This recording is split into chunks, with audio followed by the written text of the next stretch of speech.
আসসালামু আলাইকুম, welcome my জান্নাত কিচেন। আজকে আমি আপনাদের সাথে নতুন একটা মাছের রান্নার রেসিপি শেয়ার করব।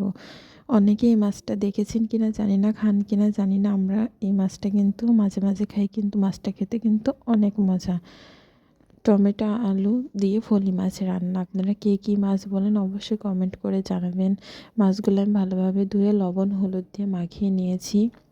এবার কড়াইতে দিয়ে গরম হয়ে আসলে সয়াবিন তেল দিয়ে গরম হয়ে আসলে একে একে হলুদ লবণ দিয়ে রাখে মাছগুলো একটা একটা করে দিয়ে সুন্দর করে ভেজে নিচ্ছি।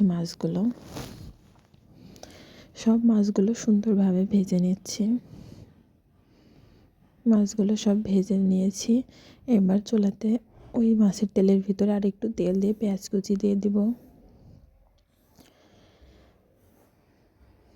পেঁয়াজটা একটু নেড়ে নেড়ে লালচে কালার করে ভেজে নিব, তাহলে তরকারি কালারটা অনেক সুন্দর আসবে। বেশ কিছুক্ষণ একটু ভালোভাবে নেড়ে নেড়ে নিয়েছি। নিয়ে পেঁয়াজের কালারটা দেখেন অনেক সুন্দরভাবে ব্রাউন লালচে কালার হয়ে এসেছে। এবার এখানে বাটা মশলা দিয়ে দিব, জিরা বাটা,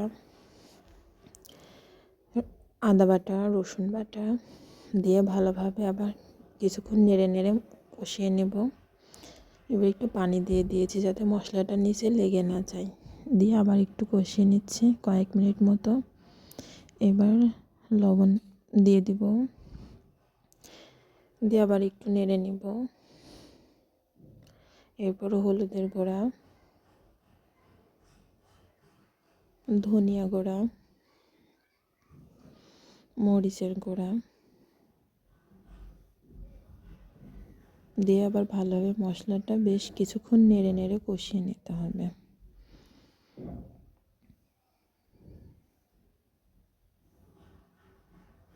সময় নিয়ে আমি মশলাটা ভালোভাবে কষিয়ে নিচ্ছি। আবার একটু পানি দিয়ে দিয়েছি, দিয়ে এভাবে আর একটু কষাতে হবে। দেখেন মশলাটা কষানো হয়ে গিয়েছে, প্রায় কি সুন্দর একটা কালার এসেছে।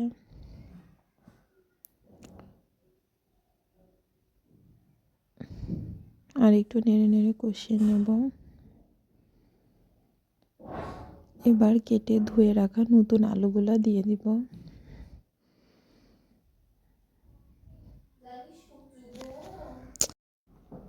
সব আলুগুলো একে একে দিয়ে দিয়েছি। এবার মশলার সাথে নেড়ে নেড়ে কিছুক্ষণ কষিয়ে নিতে হবে।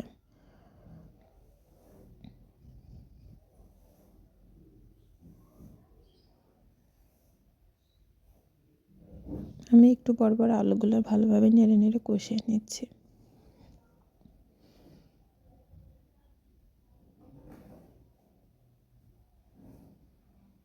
আলুগুলো প্রায় কষানো হয়ে এসেছে, আর একটু নেড়ে নেড়ে নিলেই হয়ে যাবে। এবার এর ভিতরে টমেটো কুচি দিয়ে দেব।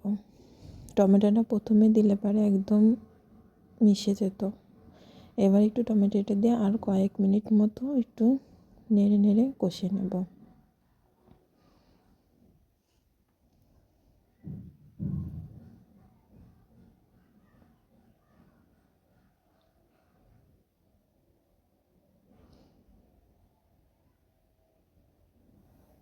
এর তো কষানো প্রায় হয়ে এসেছে, আর একটু নেড়ে দিব।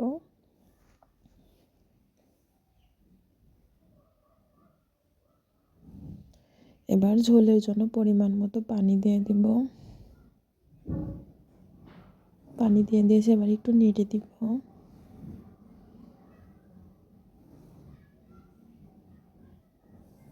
দিয়ে ঢাকনা দিয়ে ঢেকে এভাবে কিছুক্ষণ রান্না করে নেব। দেখেন ঝোলটা ফুটছে, আলু আর টমেটো সেদ্ধ হয়ে এসেছে প্রায়। এবার ভেজে রাখা মাছগুলো একে একে দিয়ে দিব।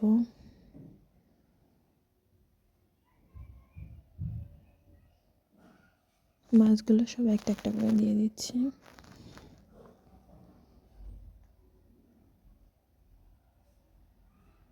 মাছগুলো সব দেওয়া হয়ে গিয়েছে, এবার একটু হালকা নেড়ে দিব, দিয়ে ঢাকনা দিয়ে ঢেকে দেব।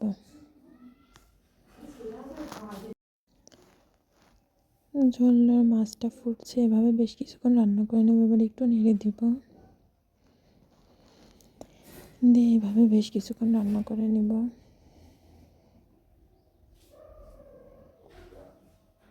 এই তো রান্নাটা প্রায় হয়ে এসেছে, আর একটু রান্না করে নিলেই হয়ে যাবে। দেখেন মাছের রান্নাটা প্রায় হয়েছে। রান্নাটা কেমন হয়েছে অবশ্যই বলবেন। আল্লাহ হাফেজ, বাই বাই।